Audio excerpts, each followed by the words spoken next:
नमस्कार, जनभावना टाइम्स में आपका स्वागत है। मैं हूं अंकिता। मुस्लिम समाज में पिछले लंबे समय से चलते आ रहे 3 तलाक पर केंद्र सरकार ने कानून बनाने का फैसला किया। इसे मुस्लिम महिलाओं के लिए एक बड़ा कदम बताया गया और कहा गया कि इससे उन तमाम महिलाओं को राहत मिलेगी जिन्हें एक झटके में 3 तलाक कहकर छोड़ दिया जाता था। लेकिन अब सुप्रीम कोर्ट में तलाक ए हसन का मुद्दा भी उछाला गया है। इसे भी बैन करने की मांग उठ रही है। हालांकि सुप्रीम कोर्ट ने कहा है कि प्रथम दृष्टया ये गलत नहीं लगता है। सुप्रीम कोर्ट ने मामले की सुनवाई को 29 अगस्त तक के लिए स्थगित कर दिया है।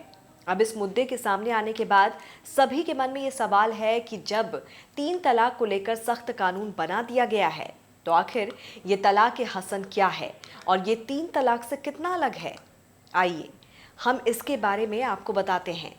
सबसे पहले ये जानना ज़रूरी है कि ये तलाक ए हसन क्या है। दरअसल इस्लाम में शादी तोड़ने के कई अलग अलग तरीके बताए गए हैं। इस्लामी समाज में तलाक देने के 3 तरीके चलन में हैं: तलाक ए हसन, तलाक ए एहसन और तलाक ए बिद्दत। मुसलमान पुरुष इन 3 तरीकों से महिला को तलाक दे सकते हैं। इनमें से तलाक ए बिद्दत को ही 3 तलाक कहा जाता है, जिसे लेकर भारत में सख्त कानून बनाया गया है। तलाक ए बिद्दत के तहत कोई मर्द तलाक के सही तरीके की नाफरमानी करते हुए भी एक ही बार में तलाक, तलाक और तलाक कह देता है तो 3 तलाक मान लिया जाएगा, यानी कि तलाक माना जाएगा। अगर गुस्से में भी ये कहा गया तो इसे तलाक माना जाता था। अब ये समझना भी ज़रूरी है कि 3 तलाक और तलाक ए हसन में क्या अंतर है। विवादित 3 तलाक और तलाक ए हसन दोनों एक दूसरे से काफ़ी अलग हैं। 3 तलाक में जहां एक झटके में किसी भी माध्यम से 3 तलाक बोलकर पत्नी को तलाक दिया जा सकता था, कानून बनने से पहले ये तरीका काफ़ी चलन में भी था। कई बार देखा गया कि फ़ोन पर मैसेज में या फिर कॉल करके तलाक दिए गए। इसे लेकर कई मुस्लिम महिलाओं ने शिकायत भी दर्ज की थी। तो वहीं तलाक ए हसन में तलाक का एक पूरी प्रक्रिया है। इसमें 3 तलाक के उलट पति पत्नी को फैसला लेने का वक्त मिलता है और 3 महीने के अंतराल में दोनों आपसी सहमति से एक हो सकते हैं।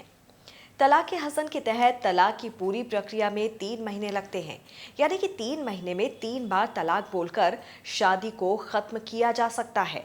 यानी पति को इसके लिए 3 महीने का इंतजार करना होगा।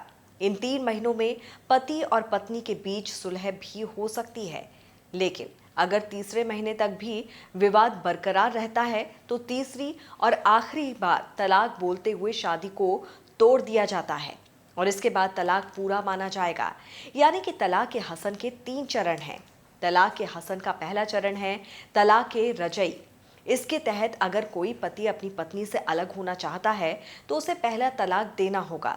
इसे माहवारी में नहीं दिया जा सकता है। पहला तलाक देने के बाद दोनों 1 महीने का इंतजार करते हैं और अगर बात नहीं बनी तो तलाक का दूसरा चरण आता है। तलाक का दूसरा चरण तलाक ए बाइन कहलाता है। पहले महीने में अगर पति और पत्नी के रिश्ते में सुधार नहीं आता है तो दूसरी बार तलाक दिया जाता है। इस तलाक के बाद पूरे महीने पति पत्नी को फिर वक्त मिलता है। इस दौरान वो चाहें तो शादी में वापस आ सकते हैं, यानी इसे तलाक नहीं माना जाएगा। उसके बाद आता है तलाक के मुगलजा, जो तलाक ए हसन का तीसरा चरण है। इसे आखिरी स्टेज भी माना जाता है। ये पति पत्नी के पास आखिरी मौका होता है जिससे वो अपनी शादी बचा सकते हैं, लेकिन अगर 3 महीने तक भी बात नहीं बनी तो पति आखिरी बार तलाक कहकर अपनी पत्नी के साथ अपनी शादी तोड़ सकता है। तलाक के मुगलजा के बाद पति पत्नी वापस रिश्ते में नहीं आ सकते हैं, यानी इसे पूरी तरह से तलाक मान लिया जाता है।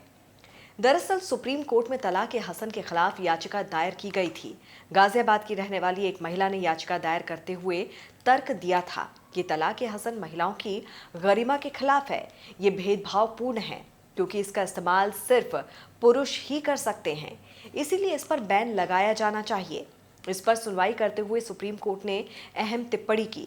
जस्टिस संजय किशन कौशल ने इस मामले पर कहा कि प्रथम दृष्टया मैं याचिकाकर्ताओं से सहमत नहीं हूं। ये इतना अनुचित नहीं लगता। मैं नहीं चाहता हूं कि ये मुद्दा किसी भी वजह से एजेंडा बन जाए।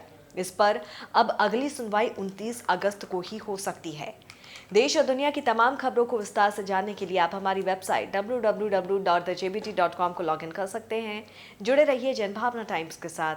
नमस्कार।